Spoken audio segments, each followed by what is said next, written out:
Pada video kali ini kita akan membahas tentang tata nama senyawa asam.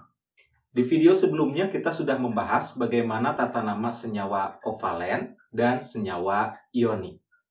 Nah, senyawa asam ini sebetulnya termasuk senyawa kovalen karena di dalamnya terdapat ikatan-ikatan kovalen.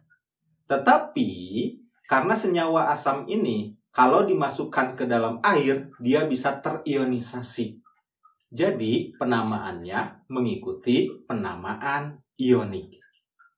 Oke, jadi asam adalah senyawa kovalen, tetapi penamaannya mengikuti penamaan ionik. Masih ingat penamaan ionik bagaimana? Tinggal menuliskan nama kation diikuti dengan nama anionnya. Nah, khusus untuk asam yang menjadi kation di sini adalah H+. H+ ini aslinya bukan kation ya. Dia baru terbentuk menjadi ion ketika senyawa asam ini dilarutkan ke dalam air. Jadi aslinya H+ bukan ion, ya. Hanya terbentuk ketika senyawanya dimasukkan ke dalam air.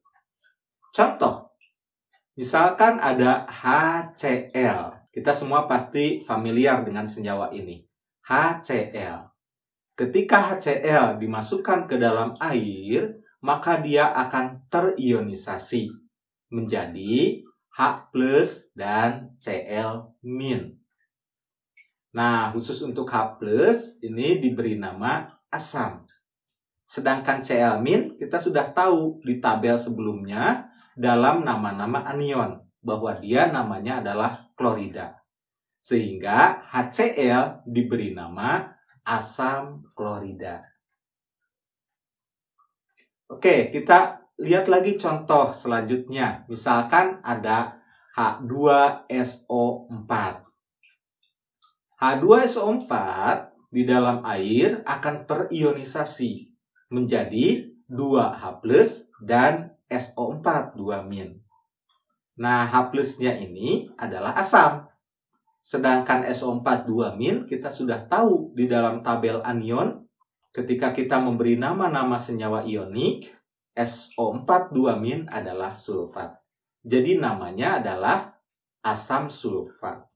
Tidak usah menggunakan kata di, tri, atau tetra lagi. Karena penamaannya mengikuti penamaan ionik.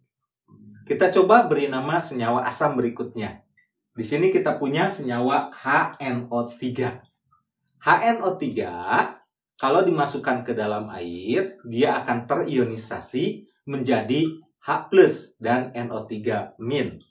H+ adalah asam, NO3- adalah nitrat, sehingga namanya adalah asam nitrat. Ciri dari senyawa asam adalah ada H di depan, kecuali untuk CH3COOH. Nah, kita lihat bagaimana ionisasi dari CH3COOH. CH3COOH, jika dia larut di dalam air, akan terionisasi menjadi CH3CO- dan H+. H+ adalah asam, sedangkan CH3CO- adalah asetat. Sehingga namanya adalah asam asetat. Jadi kita bisa lihat dari senyawa-senyawa contoh tadi, hampir semua asam H-nya di depan, kecuali untuk CH3COOH.